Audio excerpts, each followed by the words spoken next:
Krishna. Hare Krishna, dear devotees, and welcome to today's session. How are you doing? I pray that all is well with you and your families at this time. So we're continuing with our very wonderful assessment of Krishna's teachings here to Arjuna, especially at this time when Arjuna is asked about how does one relate and act in this world when everything outside is different from everything inside. Our assessment has started from this verse. Sthita pragya ka bhashasa samadhistasya keshava sthitadhir kim prabhaseta kim aseta brajeta kim. So Arjuna is asked, how does a person walk? What is his language? How does he speak? And how does he sit? So that question has been answered by Krishna in different ways. So those 4 different questions has been answered by Krishna. And currently over the past few verses, we've been addressing the point of Ashita, situated. How is he situated? Because Arjuna really wants to understand the source of this person's power. Where is the person getting the inspiration? Where is the person getting the understanding? And how does he assess his triggers? How does he understand what is it that will disturb him and what is it that will inspire him? From where is he getting the source of knowledge? So in today's assessment, we're going to verse number 61, where Krishna is further elucidating one of the most fundamental points of our study so far. Let's see what that is. Bhagavad Gita 2.61.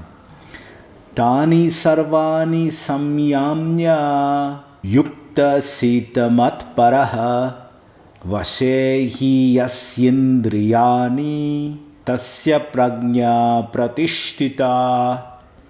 Translation: one who restrains his senses, keeping them under full control. Yes.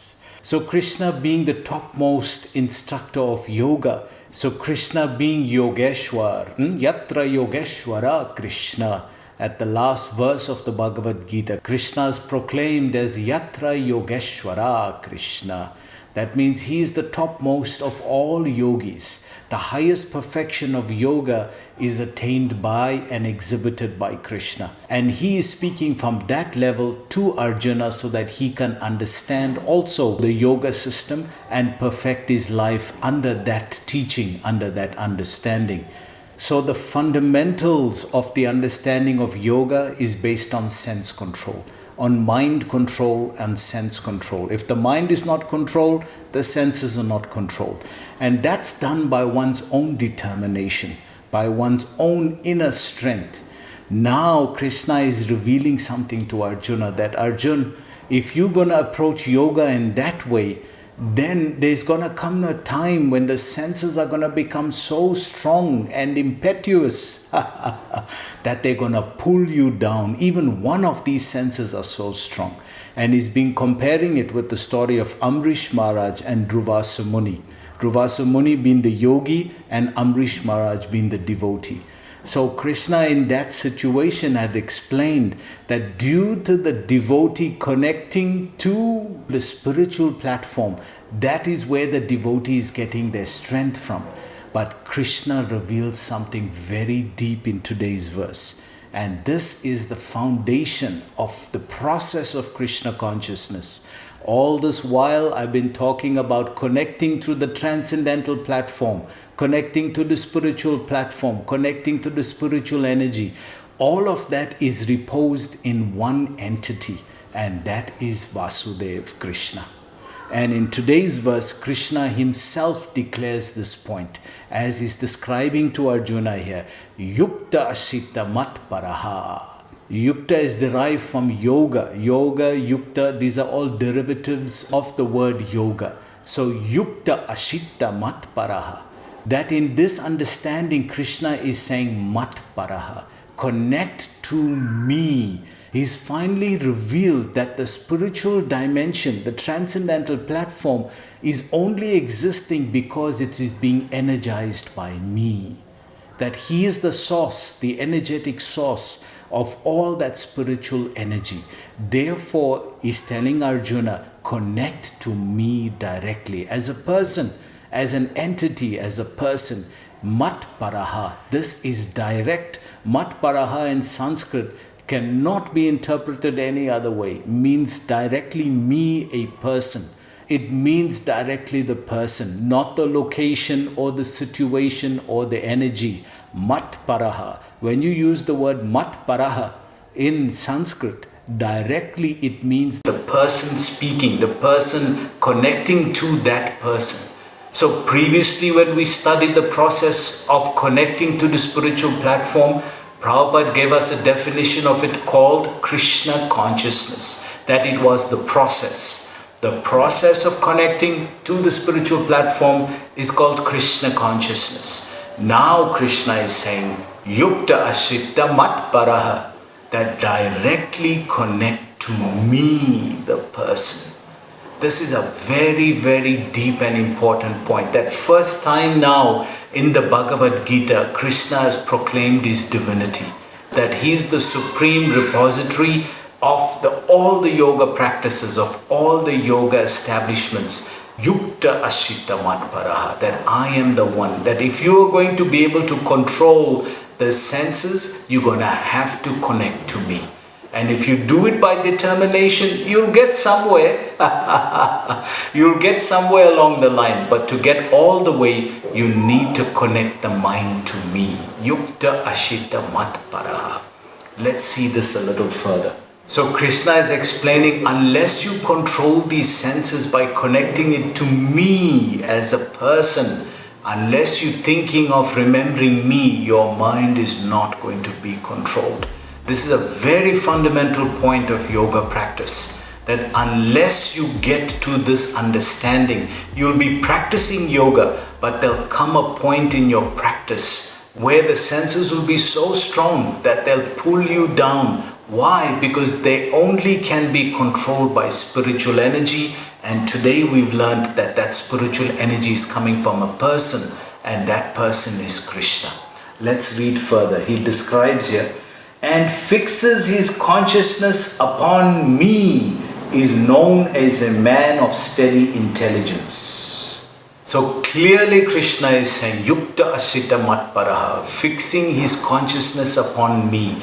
It's not now to the energy or to the spiritual platform or to the spiritual transcendental level. Those were abstract concepts that I used because we did not know who the divine person was until he proclaimed it himself. And Krishna has directly proclaimed here now, Yukta Ashita Matparaha, and fixes his consciousness onto me directly.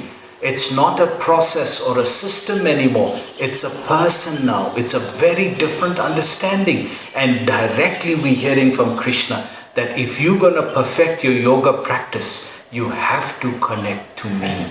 Dear devotees, this is a very, very deep and fundamental understanding, because it's the first time now that Arjuna is hearing that Krishna is the process that everything is connected to. So not only has Arjuna got the best teacher, he's got the supreme entity, the supreme being, the supreme yoga teacher on his chariot.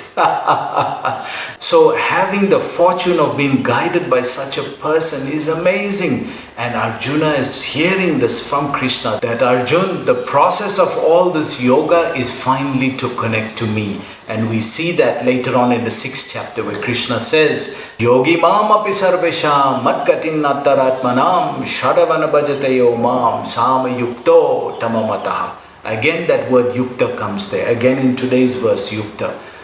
That the topmost yoga is he is connected to me. That yogi who is connected to me, he is the topmost yogi. Not the one who is doing all the practices on his own merit. Because how long will he carry on for before the senses become like serpents? And the only energy that can pacify them is the spiritual energy. And that is coming from Krishna. So he is saying, connect to me. This is a very deep point to catch. Let's see what he says in the purport. So purport, that the highest conception of yoga perfection is Krishna consciousness is clearly explained in this verse. You see this point, Matparaha, Krishna is saying this is the highest perfection of yoga practice. Krishna consciousness, the process that we've been describing, Krishna consciousness, which is now connected to the person, Krishna. This is the highest perfection of yoga practice. So he goes on, and unless one is Krishna conscious, it is not at all possible to control the senses. We see that example that we're studying at the moment. A great yogi like Durvasa Muni, he's a great yogi, he's perfected yoga, but still he has one weakness. It's all done on his inner development, inner strength. He's not taken strength or help from the spiritual platform. He's done it with his own grit, with his own strength, with his own determination. And we see that when he's met a devotee, or that foundation of the yoga practice that he's doing is now being tested by the devotee in this pastime, you can see he can't hold up. He's not able to hold up. He becomes angry, he becomes disturbed, he becomes ready to curse. So what happens to his sense control and his mind control? And yet he's a great yogi. So that understanding has come because he has not connected to the spiritual platform. He's not connected to who we learnt of today. He's not connected to Krishna. But on the other hand, Amrish Maharaj is a devotee. Savai Mana Krishna Padara Vindayo. He's somebody who's Savai Mana, whose mind is always absorbed in Krishna. Savai Mana Krishna Padara Vindayo. So the yogi, Durvasa Muni, is absorbed in yoga, and the devotee, Amrish Maharaj, is absorbed in Krishna. And when the test has come, who's shown to have passed? Who's shown to have shown greater inner control, greater inner strength? The yogi or the devotee? Well, we see the story. Let's see how Prabhupada describes it further here as he elucidates this beautiful story. As cited above, the great sage Durvasa Muni picked a quarrel with Maharaj Amrish, and Durvasa Muni unnecessarily became angry out of pride and therefore could not check his senses. On the other hand, the king, although not as powerful a yogi as the sage, but a devotee of the Lord, silently tolerated all the sage's injustices and thereby emerged victorious. So you see that the process of the yoga is meant to give you control, self-control, inner control, so that your mind and senses can be controlled. But when it really came to the test, who passed the test? The yogi or the devotee? The devotee passed the test. Why is that? Because the devotee's Savai Mana Krishna Padara Vindayo. Because the devotee's mind is absorbed in Krishna. So in Arjuna's questions, he was asking, Samadhi Stasya Keshava, how is he in Samadhi? How is he absorbed in that spiritual bliss, that enjoyment? So Krishna had described that. Now he's showing again that the devotee is even more self-controlled and more restrained than a yogi. He has more control over his mind and his senses than a yogi. Why? Savai Krishna Mana Padara Vindayo. Because his mind is absorbed in Krishna. Because his mind is absorbed internally on Krishna, externally it's manifesting as supreme self-control, as supreme level of sense control, supreme level of self-control. This is what is being exhibited because the devotee's mind is absorbed, is enchanted by Krishna. Mat Paraha. So he describes further. The king was able to control his senses because of the following qualifications. What are they? As mentioned in the Srimad Bhagavatam. So Prabhupada gives a reference here of how this king was able to control himself. Why? As we've been discussing, that this teaching will work most effectively if it becomes a lifestyle. Unless you adopt these teachings as a lifestyle, it'll make good philosophy, but where it really works is when it's a lifestyle. By adjusting yourself spiritually, internal adjustment, understanding oneself and making your life designed around spiritual energy. So let's see how this king has done that. So Srimad Bhagavatam 9:4, 18 to 20. Quote, King Amrisha fixed his mind on the lotus feet of Lord Krishna, engaged his words in describing the abode of the Lord, his hands in cleaning the temple of the Lord, his ears in hearing the pastimes of the Lord, his eyes in seeing the form of the Lord, his body in touching the body of the devotee, his nostrils in smelling the flavor of the flowers offered to the lotus feet of the Lord, his tongue in tasting the tulsi leaves offered to him, his legs in traveling to the holy places where his temple is situated, his head in offering obeisances unto the Lord, and his desires in fulfilling the desires of the Lord. And all these qualifications made him fit to become a Matparaha devotee of the Lord. So in that verse, Matparaha is also coming here in today's verse. Yukta Asita Matparaha. So you can see from what we describe that this is a lifestyle, that this King Amrish has completely designed his life around spiritual energy. He's understood the mechanism, he's understood how it works, and he's connected every part of his life around spiritual experience. This is a lifestyle. This is what we were talking about when one creates a lifestyle of spiritual energy.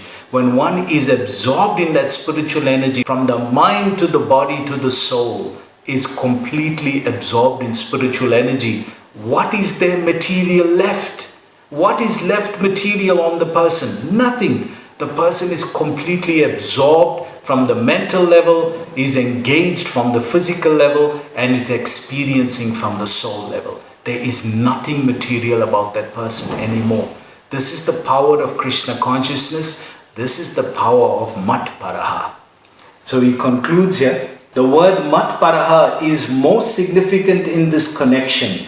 How one can become Matparaha is described in the life of Maharaj Amrish. Srila Baladev Vidyabhushana, a great scholar and acharya in the line of the Matparaha, remarks, quote, the senses can be completely controlled only by the strength of devotional service to Krishna. So this is the point. The devotee is not doing anything separate. He's completely acting and dedicated all of his activities as a lifestyle to the spiritual platform. And look at the result.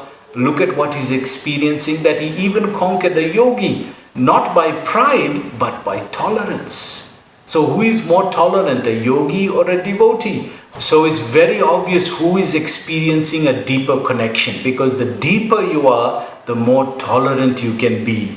And Amrish Maharaj has shown to be more tolerant. Therefore, his practice, or what system of yoga that he was practicing, is deeper than the system of practice that Durvasa Muni was doing, which is the yoga practice. So Bhakti Yoga, or the process of connecting devotionally to Matparaha, to Krishna, that gives the highest experience on the physical, mental and spiritual platforms. So he concludes here, also the example of fire is sometimes given. As a blazing fire burns everything within a room, Lord Vishnu, situated in the heart of the yogi, burns up all kinds of impurities. So just see, the yogi who doesn't have a conception of the Lord as a person, his practice and rewards are done by his own efforts. But the yogi who's connecting to Vishnu or Krishna within the heart, that yogi is experiencing the connection to the spiritual platform via the personality of Godhead, via Krishna, via Vishnu. And that is the thing that is energizing his practice, not his determination, his dedication.